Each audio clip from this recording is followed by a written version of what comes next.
The alarm rang through the Galactic Council station like a scream. Something had just appeared at the edge of their space, something big.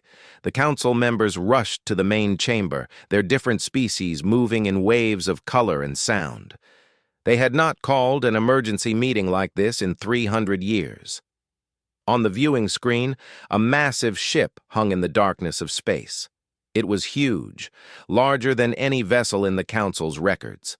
The ship's metal hull reflected no light properly. Sensors could not read it. Energy readings made no sense. The ship simply sat there, silent and dark, like a sleeping beast. Ambassador Velix stepped forward. He was Drayan, with blue skin and 4 arms. He had spent 50 years making peace between species. He had never failed to find common ground. "Send the greeting protocols," he ordered. "All 400 languages. Someone will respond." The communication officer, a small creature with 6 eyes, nodded and sent the messages. They waited. 1 hour passed, then 2. The alien ship said nothing. "Perhaps they do not receive our signals," suggested another council member. "Their technology might be different." "Or perhaps they choose not to answer," Velix said quietly. Something about this ship troubled him. It did not look like an explorer's vessel. It looked like something built for war. The council decided to send a ship. The diplomatic cruiser, Harmony's Voice, would approach carefully, broadcasting peace on all frequencies. Velix volunteered to lead the mission himself. 6 other species sent their best diplomats. They believed every species could be reasoned with. They believed peace was always possible. As the Harmony's Voice moved closer to the alien vessel, the crew felt increasingly nervous. The ship was even bigger up close. Weapons systems covered its hull, more weapons than seemed necessary, but still it did nothing. It just waited. Then it spoke.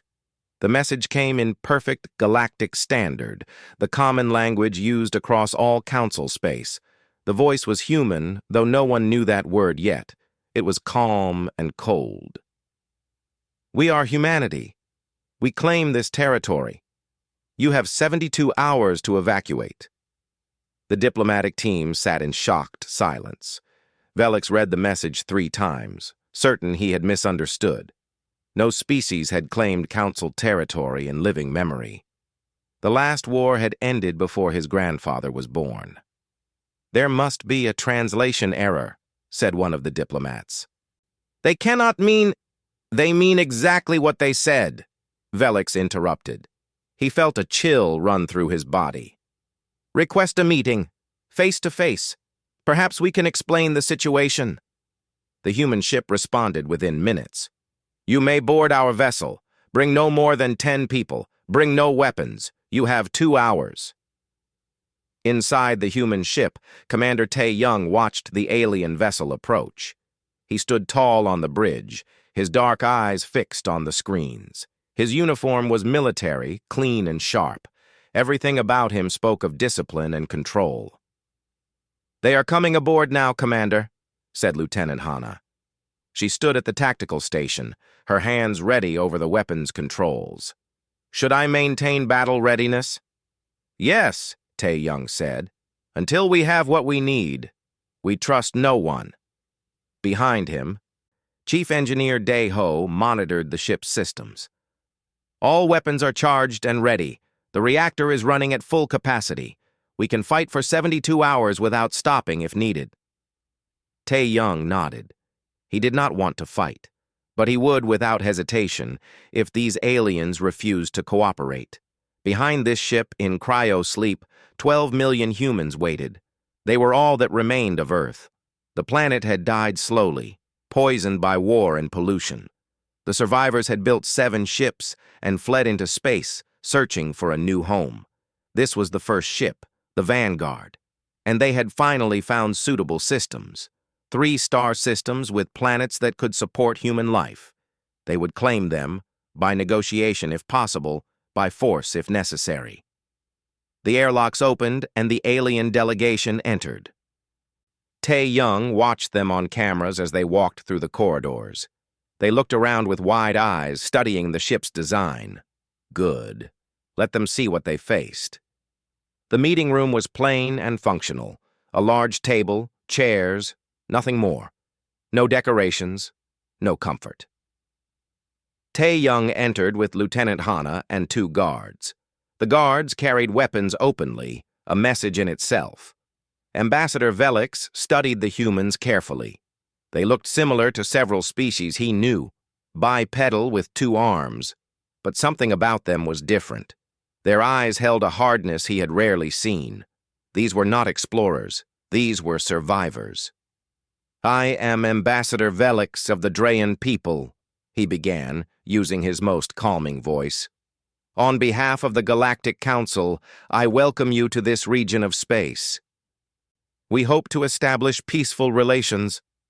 "We do not need your welcome," Tae-young interrupted. His voice was not rude, just direct. "We need territory, 3 star systems, resources, recognition as a sovereign power. We are prepared to negotiate the details." Velix felt his diplomatic training struggle to keep up. "I understand you may not be aware of our systems here, but all territory in this region is governed by council law. The systems you indicate are currently uninhabited, yes, but they are held in trust for future colonization under the settlement treaty of—" "We did not sign your treaty," Tae-young said. "We are not bound by your laws. But surely you understand—" "We understand perfectly." Tae-young leaned forward. "Our species is homeless. Our world is dead. We have 12 million people in cryosleep, and they need a place to live. We have found suitable systems. We will claim them." Velix tried a different approach. "There are processes for this. Applications for settlement rights.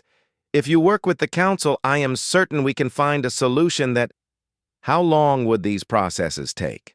Hana asked. "Well, typically 5 to 10 years for a full application review, but in special circumstances—" "We do not have years," Tae-young said.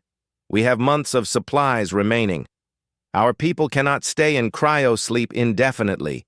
They need real homes, real food, real lives." "I sympathize with your situation," Velix said, and he meant it. "But you must understand, we cannot simply give you 3 star systems. We have treaties, agreements between dozens of species. If we make an exception for you, it could destroy 300 years of peace." "Then you have a choice to make," Tae-young stood. "Allow us to settle or try to remove us by force. You have 72 hours to decide." Velix and his team returned to their ship in silence. As they traveled back to the council station, they debated what to do. Some thought the humans were bluffing. Others sensed genuine desperation. All agreed this situation was unprecedented. The Galactic Council convened and discussed for hours. Some species argued for immediate military action. Others pushed for compromise. In the end, they decided they could not allow one species to break 3 centuries of law and order. They sent their response. "Unidentified human vessel, the Galactic Council cannot permit unauthorized settlement of council-protected systems. We request that you depart this region peacefully. If you refuse, we will be forced to escort you out of council space by military means. Please respond within 24 hours. On the bridge of the indomitable will, Tae-young read the message. He looked at his crew, at the good people who had followed him across the galaxy. He thought of the 12 million people sleeping below, dreaming of a home they might never have. He smiled, but there was no warmth in it. Send a reply. Tell them we refuse to leave. Tell them if they want us gone, they will have to make us leave. He turned to Hana. Contact the fighter wing. Tell Captain Ji-woo to prepare her pilots.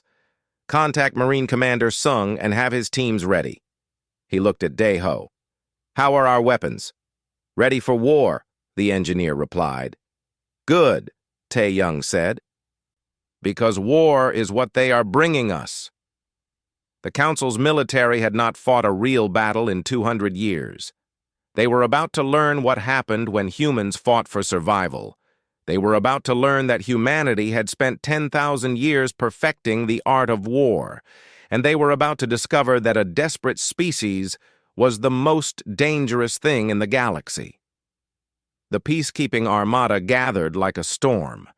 300 ships from 12 different species assembled at the edge of the disputed zone. They came from every corner of Council space, answering the call to defend galactic law and order. Fleet Admiral Krennic stood on the bridge of his flagship, watching the fleet form up. He was Thulian, with gray skin and a crest of bone along his skull. He had commanded the peacekeeping armada for 30 years, settling disputes between mining companies and mediating trade disagreements. He had never fired a shot in anger. "How many ships does the enemy have?" he asked his tactical officer. "Just one, sir. The same vessel that entered our space." Krennic nodded. 300 against 1. This would not be a battle.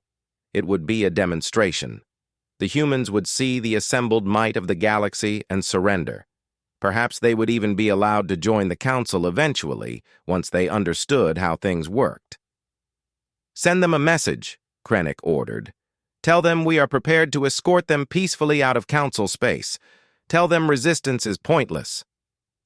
Aboard the Indomitable Will, Commander Tae-Young read the message without expression. Around him, his bridge crew waited tensely. They had all seen the sensor readings. 300 ships. Some of them were massive, dwarfing even their own vessel. "They think we will surrender," Lieutenant Hana said quietly. "Yes," Tae-Young agreed. "They think this is still about negotiation and law. They do not understand yet." He touched the communication panel. "All hands, this is the commander. We are outnumbered 300 to 1. The enemy believes we will surrender. They are wrong. Today we show them what humanity is capable of. Today we fight for our future, for our children, for our right to exist. Every person on this ship knew this day might come. Do your duty. Fight hard. Survive." He closed the channel and turned to Hana. "Send them our response. Tell them we reject their escort. Tell them these systems are ours." In the fighter bay, Captain Ji-Woo walked among her pilots. 300 men and women sitting in their fighters running pre-flight checks. They were young, most of them. Too young. But they were what humanity had. "Listen up," Ji-Woo called out. Her voice carried in the vast space. "The enemy has numbers. We have skill. They have not fought a real war in centuries. We trained for this our whole lives. Stay tight, watch your wingmates, and remember your training. We are going to show them that 300 to 1 is not enough." The pilots cheered. Ji-Woo climbed into her own fighter, her hands moving over familiar controls. She had flown combat missions in Earth's last wars. She had seen friends die. She would see more die today. But they would not die for nothing. In the lower decks, Marine Commander Sung gathered his boarding teams. Big men and women, heavily armed, wearing combat armor. "If they try to board us, they meet us in the corridors. We hold every meter. We make them bleed for every step." In the medical bay, Dr. Young Mi prepared for casualties. She had more supplies than she wanted to think about. Beds ready, surgical tools sterilized, everything organized for efficiency. She had been a trauma surgeon in Earth's last wars. She knew what was coming. Throughout the ship, 12,000 crew members prepared for battle. Engineers checked weapon systems. Gunners loaded ammunition. Damage control teams stood ready with repair equipment. Everyone understood what was at stake. Tae-Young sent his message to the Council fleet. "We propose a final meeting at neutral coordinates. Perhaps we can still find peace." Admiral Krennic was surprised but pleased. The humans were seeing reason. "Accept their proposal. But maintain fleet readiness. Take 1/4 of the fleet as escort." 75 ships moved to the meeting coordinates. The Indomitable Will appeared right on time. Then, as the Council ships watched, the human vessel's reactor suddenly destabilized. Plasma vented into space. The ship went dark, tumbling slowly. They are having a critical failure, the tactical officer reported. Life support is failing. Move in to render assistance, Krennic ordered. We may be enemies, but we do not let people die in space. It was exactly what Tae-Young had counted on. The Council species were civilized, peaceful. They would help.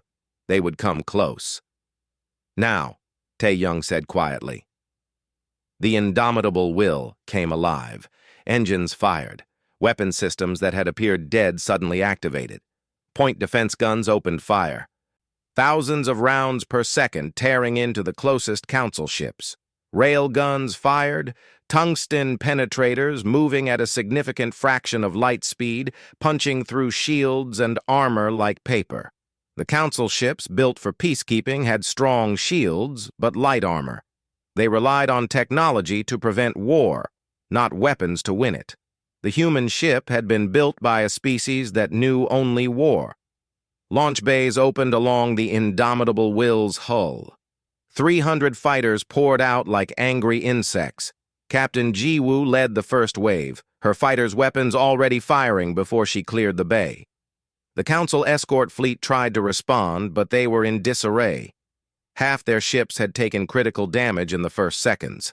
The human fighters moved with a speed and aggression they had never encountered.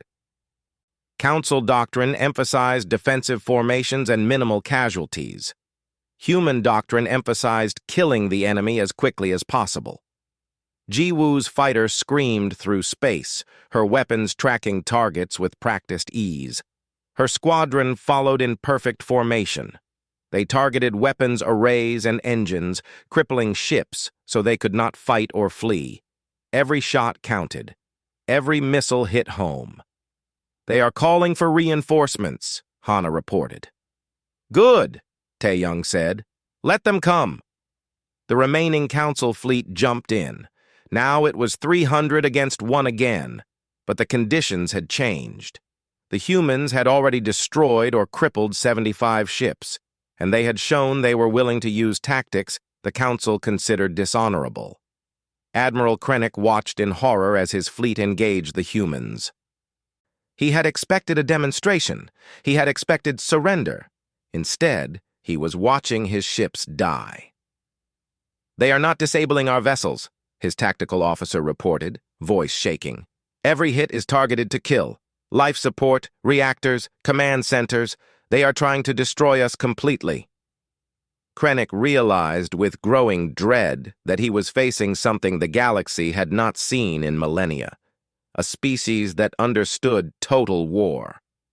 The humans did not want to disable their enemies or force surrender. They wanted to eliminate threats permanently. All ships, evasive maneuvers, he ordered. Focus fire on their fighter wings. If we can eliminate their fighters, we can overwhelm their main ship. But human fighters were not like Council fighters. Council pilots were trained for patrol duty and show flights.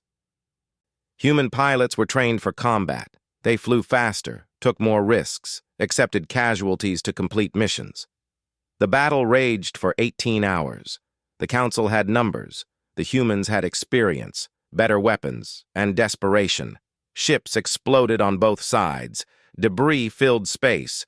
Escape pods launched from dying vessels. Captain Ji-woo lost half her squadron in the first hour. She kept flying, kept fighting, kept leading. Her fighter took hits, systems failing, but she stayed in the battle. This was what she had trained for her entire life. Engineer Dae-ho worked miracles keeping the indomitable will fighting. Every time a system failed, he found a way to reroute power, to jury-rig repairs, to keep the weapons firing. His teams worked in corridors filled with smoke and emergency lighting, fixing damage as fast as it occurred. Marine Commander Sung's teams repelled 3 boarding attempts. The Council Marines were shocked at the ferocity of human close-quarters combat. In the tight corridors where ships' weapons could not be used, humans fought with a savagery born of 10,000 years of warfare. Dr. Young-mi performed surgery after surgery, saving lives one at a time. Her medical bay became a nightmare of blood and burned flesh and screaming. But she never stopped working. Every life saved was a victory. Finally, after 18 hours of continuous combat, the Council fleet withdrew. They had lost 74 ships completely destroyed. Another 100 were heavily damaged. Thousands of their people were dead. The humans had lost 32 fighters and their main ship was badly damaged, but they held the battlefield. Admiral Krennic sat in his command chair, staring at casualty reports. In his 30 years of command, he had lost perhaps a dozen people to accidents. In 18 hours, he had lost thousands. And for what? The humans still held the systems. The humans had won. "Recover our survivors," he ordered quietly, "and send a message to the Council. Tell them we need to reconsider our approach." On the indomitable will, Tae Young surveyed the damage. 1/3 of his crew was dead or wounded. His beautiful ship was a wreck. But they had won. They had proven that humanity could not be easily removed. "Send rescue teams for enemy survivors," he ordered. "Bring them aboard. Treat their wounded." Hana looked at him in surprise. "Sir, they just tried to kill us." "And we killed them," Tae Young replied. "But we are not monsters. We fight for survival, not for cruelty. Save who we can." As human rescue teams pulled Council survivors from wreckage, something unexpected happened. Dr. Youngmi worked on a Drayan officer, saving his life. The officer stared at her in confusion. "Why?" he asked. "Why save me? We are enemies." "Because you are alive," Young Mai replied simply, "and I am a doctor. That is enough." Across the galaxy, news of the battle spread. The peacekeeping armada, symbol of galactic unity and strength, had been defeated by a single human ship. Fear spread through Council space. Who were these humans? What kind of species fought with such intensity? And most importantly, what would they do next? In the Council chambers, emergency sessions began. Some species called for total mobilization, for the complete destruction of humanity before they became an even greater threat. Others argued for negotiation, for understanding why the humans fought so desperately.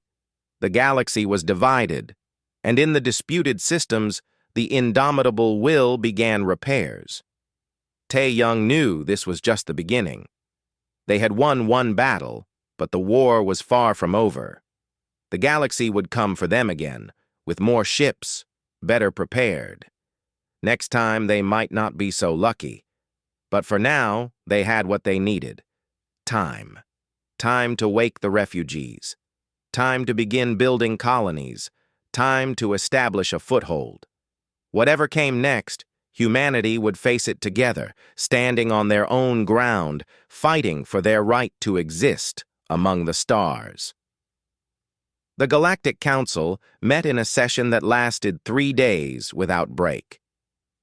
Representatives from every member species filled the chamber, their voices rising in anger and fear. The humans had humiliated the peacekeeping armada. They had shown that 3 centuries of peace had made the galaxy soft. Now the question was simple. What would they do about it? The Thulian representative stood, his voice hard with rage. "We must mobilize everything, every ship, every weapon, every resource. The humans have declared war on galactic civilization itself. We must respond with overwhelming force, destroy them completely before they grow stronger." The Drayan representative, speaking for Ambassador Velix, who had returned to the battlefield to recover survivors, urged caution. "They are desperate refugees. Perhaps if we understood their situation better, we could find a peaceful solution." "Peace?" The Thulian laughed bitterly. "They showed us what they think of peace. They shot first and without mercy. My nephew died on the stellar dawn. Do not speak to me of peace with murderers." The debate raged, but in the end, survival won over mercy. The Council voted to declare humanity an existential threat. For the first time in 300 years, they authorized total war. 15 species would contribute ships. The industrial worlds would build weapons day and night. They would assemble a fleet of 3,000 vessels, enough to crush the humans no matter how fiercely they fought. But building such a fleet would take time, months at least, and in those months the humans would not sit idle. Commander Tae-young stood in the war room of the Indomitable Will, staring at a holographic map of Council space. Around him, his senior officers waited. Chief Engineer Dae-ho had worked miracles repairing the ship, but it was still damaged. They could fight, but not at full strength. Intelligence reports indicate they are building a massive fleet, Lieutenant Hana said. Thousands of ships. We cannot win a direct battle against those numbers. Then we do not fight them directly, Tae-young replied. He zoomed the map to show Council supply lines, mining colonies, industrial centers. They need time to build their fleet. They need resources, fuel, weapons. We take those from them. Hit and run attacks? Captain Jiwoo asked. She had survived the battle, but barely. 30 of her pilots had not. We strike soft targets and disappear? Exactly, Tae-young said. We spread fear. We force them to defend everywhere, which means they defend nowhere effectively. We buy time for our people to establish colonies, to build defenses, to prepare for the real war when it comes. It is a sound strategy, Dae-ho added. I have been working on modifications to our faster-than-light drive. We can make rapid micro-jumps, appearing and disappearing before they can respond. We hit them, we hurt them, and we vanish.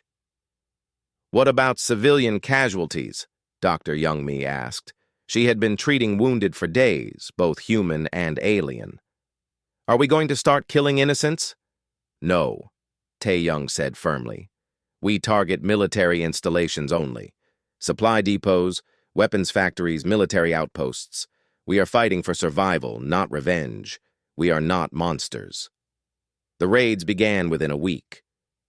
The Indomitable Will appeared at a council mining operation, destroyed the military garrison and weapon stockpiles, then jumped away before reinforcements could arrive. The miners were left unharmed, but the message was clear. Nowhere was safe. Next, they hit a fuel depot supplying the fleet. Captain Jiwoo led a fighter strike that destroyed storage tanks and refining equipment. The base personnel evacuated before the attack. 0 casualties. But the Council lost enough fuel to delay their fleet assembly by a month. Then a weapons factory on an industrial moon. Then a military training facility. Then a communications relay.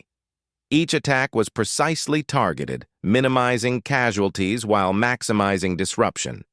Each time, the humans broadcast the same message. Evacuate military personnel. We do not wish to harm civilians. We only want to be left alone. The Council was in chaos. Their member species argued constantly. The Thulians demanded immediate retaliation, sending their own warships to hunt the humans. But the Indomitable Will was like smoke, impossible to pin down. Other species, especially those whose colonies were being attacked, began to question the war. If the humans could avoid civilian casualties while hitting military targets, did that not suggest discipline and morality? Were they really the monsters the Council claimed? On the mining colony of Helix 7, Administrator Torvan watched human fighters destroy the military garrison with surgical precision. He had been ordered to stay at his post, to show courage in the face of the enemy. Instead, he received a message directly from the human commander. Administrator Torvan. Evacuate all military personnel within 1 hour. We will destroy the garrison and weapons depot. Civilian areas will not be touched. This is not a request. This is a courtesy. Torvan evacuated as ordered. True to their word, the humans destroyed only military targets. Not a single civilian structure was damaged. As Torvan watched the fighters depart, he wondered why his people were fighting this war. The humans asked only for a place to live. Was that worth thousands of deaths? He was not alone in such thoughts. Across Council space, civilians began to question their leaders. Protest movements formed. Peace activists called for negotiation rather than war. The unity that had held the galaxy together for 3 centuries began to crack. But War Marshal Drex, appointed to lead the military effort, was not swayed by protests. He was a career soldier, rare in this age of peace, and he understood something the politicians did not. The humans were winning not through military might, but through psychological warfare. Every raid eroded Council confidence. Every precisely targeted attack made the Council look foolish. He needed to end this quickly. Drex devised a plan. He would leak false intelligence through channels he knew the humans monitored. Information about a massive supply depot, protected only by a token force, containing enough fuel and materials to supply the human ship for years. It would be irresistible bait, and when the humans came, they would find not a supply depot but 200 warships lying in wait. The intelligence reached human ears through a captured communications officer who was secretly sympathetic to their cause. He whispered the information during an interrogation, claiming the Council was abandoning the depot because it was too expensive to defend. In the Indomitable Will's war room, Tae Young studied the intelligence. "It could be legitimate," Hana said. "The depot is in a remote system. The supplies there would give us significant operational freedom." "It could also be a trap," Tae Young replied. "Everything is a trap," Captain Jiwoo said. "That is the nature of war. But if the intelligence is real, we cannot pass this opportunity." Daeho ran calculations. "We can jump in, assess the situation in seconds, and jump out if it looks wrong. The new drive modifications allow for rapid escape." Tae Young made his decision. They would investigate, but carefully ready to run at the first sign of danger. The Indomitable Will jumped into the system. Sensors immediately detected the supply depot just as described, but something felt wrong. The system was too quiet, too empty. "Scan for cloaked vessels," Tae Young ordered. Before the sensors could complete the scan, 200 ships decloaked around them. War Marshal Drex had learned from the previous battle. These were not peacekeeping vessels. These were warships from the Thulian fleet, built for combat, crewed by soldiers eager for revenge. "It is a trap," Hana said unnecessarily. "Full reverse, emergency jump," Tae Young ordered. But the Thulians had thought of that too. Jump inhibitor fields activated, preventing faster-than-light travel. The humans were caught. "Prepare for battle," Tae Young said calmly. "All hands to combat stations. Launch all fighters. Engineering. Give me everything the ship has." The Thulian fleet's commander broadcast a message. "Human vessel, you are surrounded and outmatched. Surrender now and your crew will be treated according to the laws of war. Resist and you will be destroyed." Tae Young did not hesitate. "All weapons, fire at will. Show them what humans do when trapped." The battle began instantly. The Indomitable Will was surrounded, but it had been designed to fight in exactly such scenarios. Weapons fired in all directions, creating a sphere of destruction around the ship. Point defense systems shot down incoming missiles. Railguns targeted enemy ships with devastating accuracy. Captain Jiwoo and her remaining 200 pilots launched into the teeth of enemy fire. They knew this might be their last flight. They flew anyway, buying time for the main ship with their lives. Engineer Daeho pushed the reactor beyond all safety limits, feeding massive power to shields and weapons. Damage control teams raced through corridors filled with smoke and fire, keeping critical systems online through sheer determination. Marine Commander Sung's teams repelled boarding parties that tried to storm the ship. In the narrow corridors, they held every meter, making the enemy pay in blood for every step forward. Dr. Youngmi worked in a medical bay that shook with every hit the ship took. Wounded poured in faster than she could treat them. She worked with assembly line efficiency, saving who she could, moving on from those she could not. The battle lasted hours. The Indomitable Will was being torn apart. Half the crew was dead or dying. The ship was on fire in a dozen sections. They had destroyed 40 enemy vessels, but 160 remained. It was only a matter of time. Tae-Young prepared to give the final order, to set the reactor to overload and take as many enemies as possible with them. Then sensors detected something new. 3 massive energy signatures dropping out of faster-than-light travel at the edge of the system. 3 human warships appeared. Defiant Dawn, Eternal Vigil, and Last Stand. The Second Fleet had arrived, and everything was about to change. The arrival of the Second Fleet changed everything in an instant. 3 human warships, fresh and fully armed, dropped into normal space like avenging angels. They were identical to the Indomitable Will, sister ships built in Earth's final years. Each carried thousands of crew, hundreds of fighters, and weapons designed by a species that had perfected warfare over millennia. Admiral Kyung-soo commanded from the bridge of the Defiant Dawn. He was older than Tae-Young, his hair gray at the temples, his face lined with the weight of command. He had led the Second Fleet across the galaxy, trailing months behind the vanguard, always planned as insurance against disaster. Now he watched the battle ahead, saw the Indomitable Will surrounded and dying, and felt rage burn through him. "All ships, attack formation Beta," he ordered. His voice was calm, but his eyes were fire. "Target the enemy vessels closest to the Indomitable Will. We are going to punch through their lines and give Tae-Young breathing room." The 3 fresh ships accelerated to combat speed. The Thulian forces, already committed to destroying the Indomitable Will, suddenly found themselves caught between 2 forces. War Marshal Drex watched the new arrivals and felt his victory slipping away. He had expected 1 human ship. Now he faced 4. "Half the fleet turned to engage the new arrivals," Drex ordered. "The rest, finish the damaged ship before it can recover."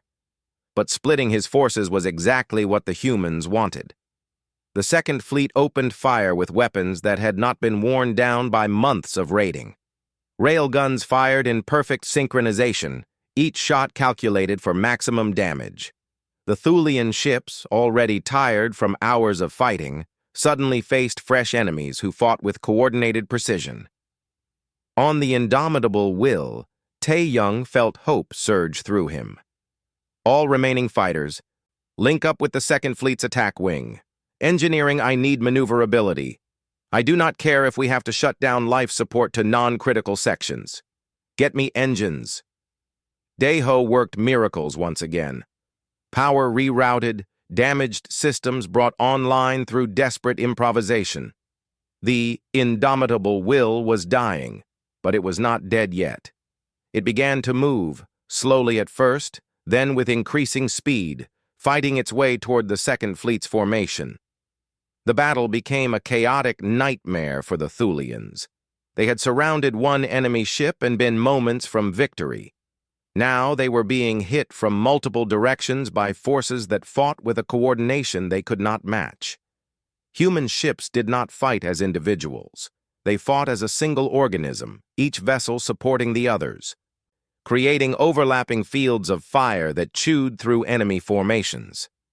Captain Jiwoo, flying a battered fighter held together by hope and combat tape, led the surviving pilots in a desperate charge. The Second Fleet had launched its own fighter wings, 300 fresh pilots eager for battle.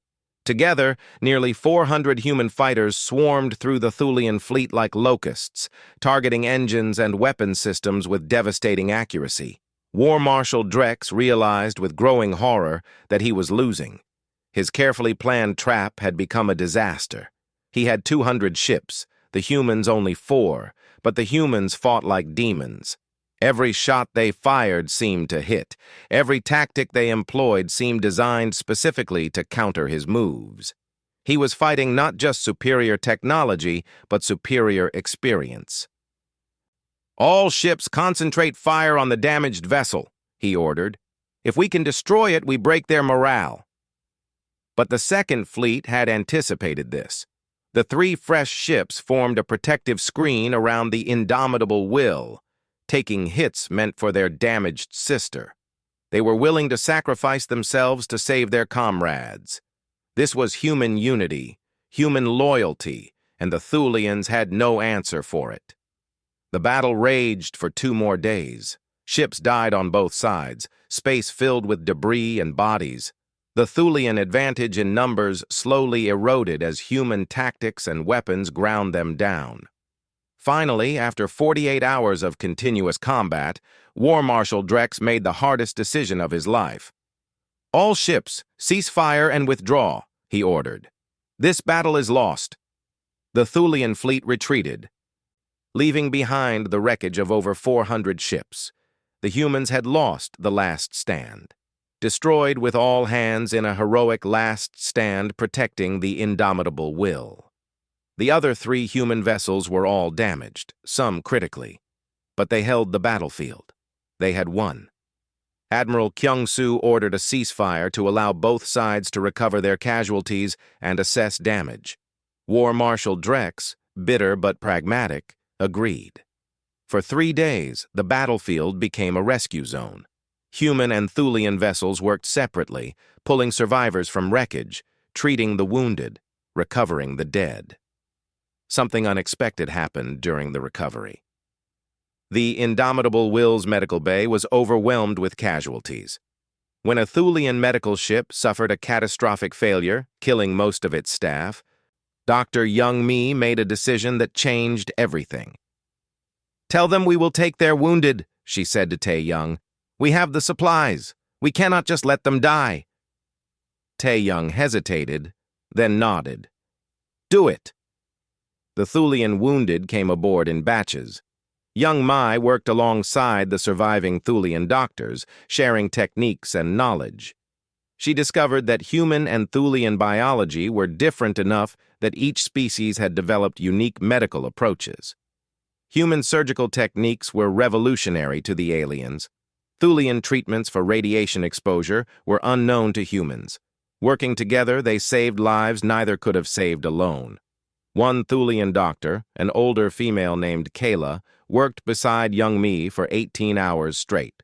At the end, covered in blood from 3 different species, Kayla looked at the human doctor with something like wonder. "You could have let us die," Kayla said. "We came to kill you. Why save us?" Young Mai was too tired for philosophy. "Because I am a doctor. That is the only reason I need." News of the medical cooperation spread through both fleets. Rescue teams from both sides began coordinating their efforts. Human teams with better cutting equipment helped free trapped Thulian crew from wreckage. Thulian teams with advanced sensors helped locate human survivors in damaged sections. Small acts of compassion occurred across the battlefield, as both sides remembered they were fighting people, not monsters. Ambassador Velix, who had been observing the battle from a council monitoring station, saw an opportunity. He contacted Admiral Kyung-soo directly, bypassing official channels. "Admiral, I believe we need to talk, not as enemies, but as intelligent beings trying to avoid further catastrophe." Kyung-soo was suspicious, but curious. "What do you propose?" "A meeting. Just you and me. No weapons, no guards. 2 people trying to find a better path." They met on a neutral salvage vessel in a small room that smelled of recycled air and cleaning chemicals. Velix studied the human admiral carefully. Kyung-soo was tired, his uniform stained with grime and sweat, but his eyes were sharp, intelligent. "Why do you fight so hard?" Velix asked. "Surely you must see this war cannot be won. Eventually the galaxy's resources will overwhelm you." "Perhaps," Kyung-soo agreed. "But we will make them pay for every victory. We will hurt them so badly that destroying us becomes more costly than leaving us alone." "That is our strategy." "There may be another way," Velix said carefully. He explained about the vast dark, a region of space beyond the Council's borders. Unclaimed systems, rich in resources, far from the established civilizations. These systems have been avoided because they are difficult to navigate and far from trade routes. But for a species that needs territory and is willing to work hard, they could be paradise. You would just give us this? Kyung-soo was skeptical. Not give, negotiate. You join the council as a member species. You have sovereignty over the vast dark systems. In exchange, you agree to a non-aggression pact with council species. You maintain your own military, your own government, but you stop the raids and the killing. Kyung-soo was silent for a long time. I need to discuss this with my people. The human command staff met aboard the damaged, indomitable Will. The debate was fierce. Commander Tae-young, scarred by battle and loss, did not trust the council. This is a trap. They offer us remote systems so they can isolate us, then destroy us when we are weak. Or, Kyung-soo countered, they are genuinely seeking peace because we have hurt them badly enough that they fear continued war. We have proven we cannot be easily defeated. That gives us negotiating power. Engineer Dae-ho presented calculations. Our resources are depleting rapidly. The indomitable Will needs months of repairs we cannot perform in combat conditions. The other ships are in similar states. We can fight, but not indefinitely. Captain Ji-woo spoke for the pilots. I have lost 2/3 of my squadron. The survivors are exhausted. We will fight if you order it, Admiral, but we would prefer to fight for a home rather than in an endless war. The debate continued for hours. Finally, Kyung-soo made the decision that would define humanity's future. We negotiate, but we do so from a position of strength. We demand guarantees, the right to self-defense, the right to maintain our military, full sovereignty over our territory, control of our technology. Any violation of these terms voids the treaty immediately. Kyung-soo met with Velix again and presented humanity's terms. They were harsh, demanding, leaving no room for future betrayal. Velix took the terms back to the council. The council debated for 3 days. Some species, particularly the Thulians, wanted to reject the terms and continue the war. But they had lost over 400 ships. Thousands of their people were dead. Their economy was straining under war production, and the humans had shown they could kill indefinitely, making every victory a Pyrrhic one. In the end, desperation and pragmatism won. The council accepted humanity's terms.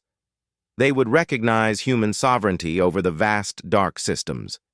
Humanity would join the council as a member species, equal to all others. The war would end. When news of the peace treaty spread through both fleets, the reactions were mixed. Some humans celebrated, relieved the fighting was over. Others, like Tae-young, remained suspicious. Among the council species, some felt they had capitulated to terrorism. Others felt relief that the killing would finally stop. On the bridge of the indomitable Will, Tae-young stood beside Admiral Kyung-soo, watching the treaty signing on a view screen. The war was over. Humanity had won the right to exist. But Tae-young could not forget the thousands who had died to secure that right. We did what we had to do, Kyung-soo said quietly, sensing his thoughts.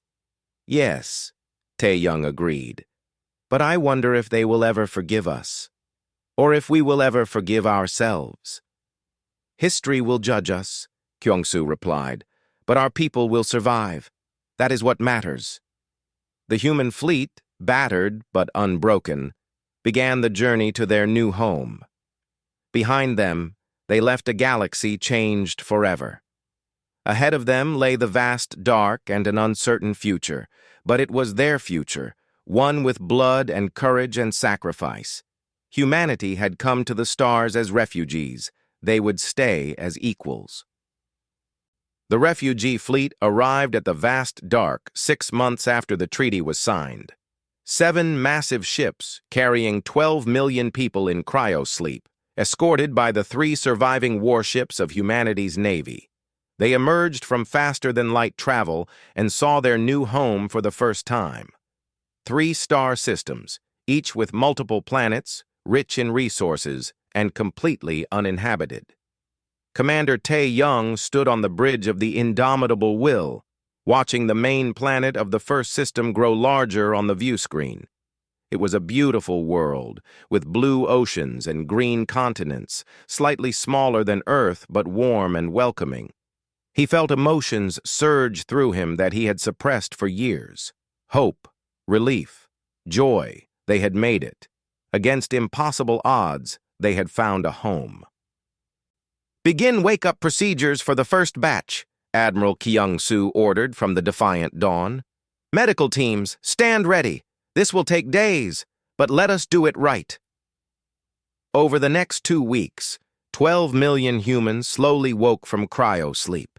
They had gone to sleep fleeing a dying Earth, uncertain if they would ever wake. They woke to find their people had fought a war with an entire galaxy and won. The news was almost too much to process. Engineer Dae-ho led the construction efforts. Within days, orbital stations began to take shape. Within weeks, the first surface colonies were established. The humans worked with a desperate energy, building faster than seemed possible. They had lived as refugees for too long. They would build real homes or die trying. The main colony was built on the largest continent of the first planet. They named it New Haven. Within 3 months, it housed 5 million people. Towers rose into the sky. Factories began production. Farms spread across fertile valleys. Humanity was building a civilization. As part of the peace treaty, the Galactic Council established an embassy in New Haven. Ambassador Velix volunteered to be the first ambassador to humanity. He arrived 6 months after the colonies began, bringing with him a staff of 50 from various council species. Velix walked through New Haven's streets and marveled at what he saw. The buildings were functional but beautiful, designed with an aesthetic sense unique to humans. The people were diverse, speaking dozens of languages, practicing different customs. They had brought all of Earth's cultures with them, and those cultures were blending into something new. He met with Admiral Kyung-soo, who had become the de facto leader of humanity's government while elections were organized. They spoke in Kyung-soo's office, a simple room with windows overlooking the growing city. "Your people have accomplished much in 6 months," Velix observed. "We are motivated," Kyung-soo replied. "For too long we lived with uncertainty. Now we have certainty, and we will not waste it." "I hope we can build true friendship between our peoples," Velix said carefully. "The war was tragic, but perhaps some good can come from it."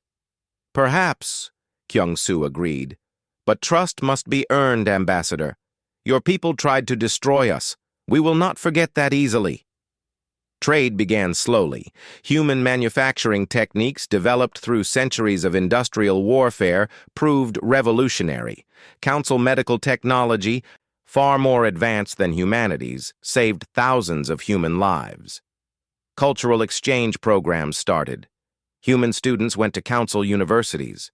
Alien researchers came to study human history and art. Dr. Young-mi established a joint medical research facility, bringing together doctors from 6 species. They discovered that combining human surgical precision with alien pharmaceutical knowledge created treatments neither could develop alone. She worked alongside her former enemy, Dr. Kayla, who had become a close friend. Captain Ji-woo retired from military service and became a civilian flight instructor, teaching both human and alien students. She found that teaching young people to fly peacefully was more satisfying than teaching them to kill, but not everyone embraced the peace. Commander Tae-young, haunted by the thousands he had killed and the thousands more who had died under his command, found it difficult to adjust to civilian life. He remained in the military, commanding the Indomitable Will, which had been repaired and upgraded. He trusted the aliens as far as he could throw them, and he made sure humanity maintained the military strength to defend itself. Among the council species, resentment lingered. The Thulian Empire, in particular, had never truly accepted the treaty. They had lost more ships and people than any other species. Many Thulians viewed humanity as dangerous barbarians who had bullied their way into galactic society through violence. Thulian border patrols began harassing human vessels that traveled through their territory. Small incidents at first, inspections that took too long, trade goods delayed, insults exchanged. The incidents grew worse over time. Human ships were followed, scanned aggressively, occasionally fired upon with warning shots. Kyung-soo protested through diplomatic channels. The Thulian government issued apologies and promised to control their military. But the harassment continued. It was clear that while the Thulian government might have accepted peace, their military had not. The crisis came 14 months after the treaty was signed.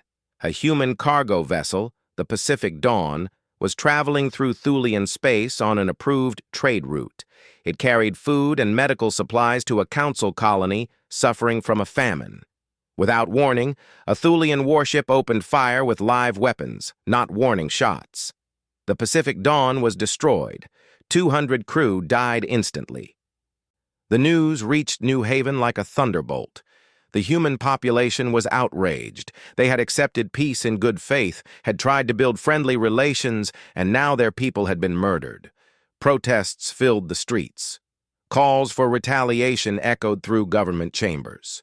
Tae-young, commanding a patrol near the incident site, arrived to find only debris and bodies. He ordered his crew to recover what they could and returned to New Haven with evidence of what had happened. His report was clear and damning. This was not an accident. This was deliberate murder. "We must respond," Tae-young said at the emergency council meeting. "If we do not, they will think us weak. They will think they can kill us without consequence. And if we respond with violence, we restart the war," Kyung-soo countered. "Everything we have built will be destroyed." "Then what do you suggest?" Tae-young's voice was bitter. "We ask them politely to stop killing us?" "We demand justice through the council," Kyung-soo said. "We force them to honor the treaties they signed." Kyung-soo brought the evidence before the Galactic Council. He showed the recordings, the sensor data, the bodies pulled from wreckage. He demanded that the Thulian Empire pay reparations, punish those responsible, and guarantee safe passage for human vessels. The council chamber fell silent as the evidence was presented. Even species that had been skeptical of humanity could not deny what they saw. This was not self-defense. This was murder. Ambassador Velix spoke passionately in support of humanity's demands. "We cannot allow this. If we do not uphold the treaties that bind us, then we have no civilization, only chaos. The Thulians must answer for this crime." The debate lasted for 3 days. The Thulian representative argued that the human ship had violated their territory, that it had been a tragic mistake. But the evidence was overwhelming. The human ship had been on an approved route. The Thulian warship had fired without warning or provocation. Finally, the council voted. 23 species voted to support humanity's demands. 4 voted against. 3 abstained. The Thulian Empire was ordered to pay massive reparations, to punish the officers responsible, and to guarantee human safety in their space. The Thulian representative stood, his face rigid with anger. "This council has become a tool of human aggression. We reject this decision. The Thulian Empire will withdraw from the council rather than submit to this humiliation." The threat hung in the air. If the Thulians left, it could fracture the entire council. Other species might follow. 3 centuries of unity could collapse. Then something unexpected happened. The Drayan representative stood. "If the Thulian Empire leaves the council, the Drayan people will enforce council decisions by military force if necessary. We will not allow the treaties to be violated. We stand with humanity." One by one, other species stood in support. The message was clear. The council would not be blackmailed. The Thulian representative looked around the chamber, saw he had no support, and sat down in defeat. "The Thulian Empire will comply with the council's decision," he said quietly. "But we will not forget this. The crisis passed, but it changed everything. Humanity had stood before the galaxy and demanded justice, and the galaxy had supported them. Species that had once been enemies now stood as allies. The bonds formed through trade and cultural exchange had proven stronger than old prejudices. Admiral Kyung-soo addressed the Galactic Council for the first time as an equal member. His speech was broadcast across the galaxy, watched by trillions. "Humanity came to the stars as desperate refugees," he began. "We fought because we had no choice. We killed because we feared for our survival. We are not proud of the blood we shed, but we do not apologize for living. We have learned that survival requires more than military strength. It requires allies, friends, and partners. We offer our hand in friendship to all species who will take it. But we also promise this: we will never forget that peace must be defended. We will maintain the strength to protect ourselves and our friends, and we will stand with any who face injustice, as others have stood with us today." The speech was met with mixed reactions. Some saw it as a threat, others saw it as a promise, but everyone understood that humanity had become a permanent part of galactic civilization. 14 months after the speech, long-range probes detected something disturbing. Massive vessels, completely unlike any known design, were moving toward the galaxy from deep space. They did not respond to hails. They showed no interest in communication. Preliminary analysis suggested they were weapons platforms built for one purpose: destruction. The Council met in emergency session. For the first time since the human war, they faced an external threat. Initial calculations suggested these vessels would reach the outer colonies within 2 years. If they were hostile, the galaxy would need every ship, every weapon, every species working together to survive. Admiral Kyung-soo stood before the Council once again. "Humanity offers our full support, our ships, our weapons, our knowledge of warfare. We will fight beside you against this threat."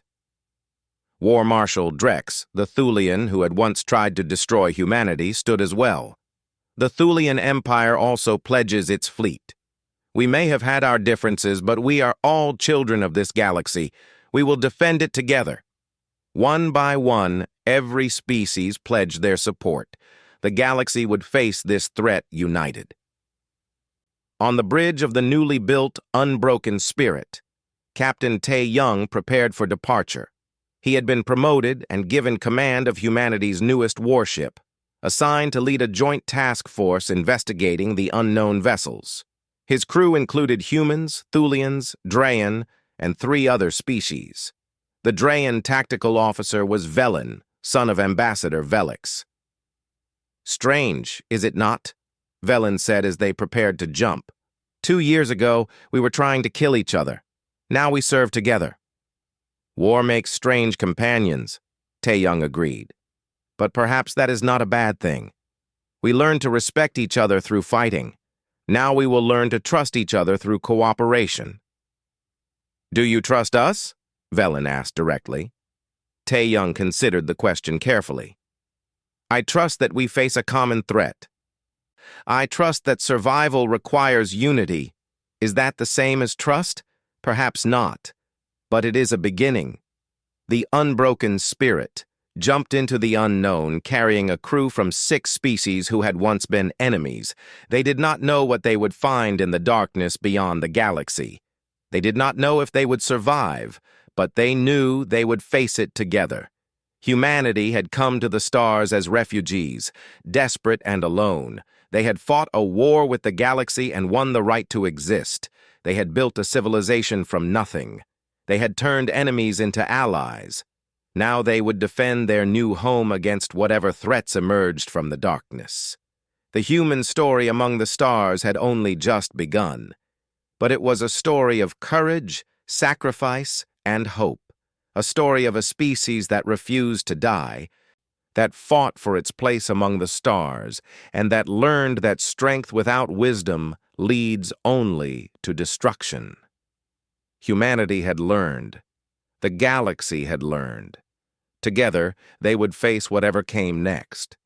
In New Haven, in the streets built by human hands on an alien world, children played in parks while their parents worked in factories and farms and laboratories. They were the first generation born free, born with a home, born without fear. They would grow up in a galaxy where humanity was respected, where humans and aliens worked side by side, where the future was full of possibility. The war had been terrible. The cost had been high. But from that crucible of violence had emerged something unexpected: understanding, respect, and the beginning of true friendship between species. Perhaps that was the greatest victory of all.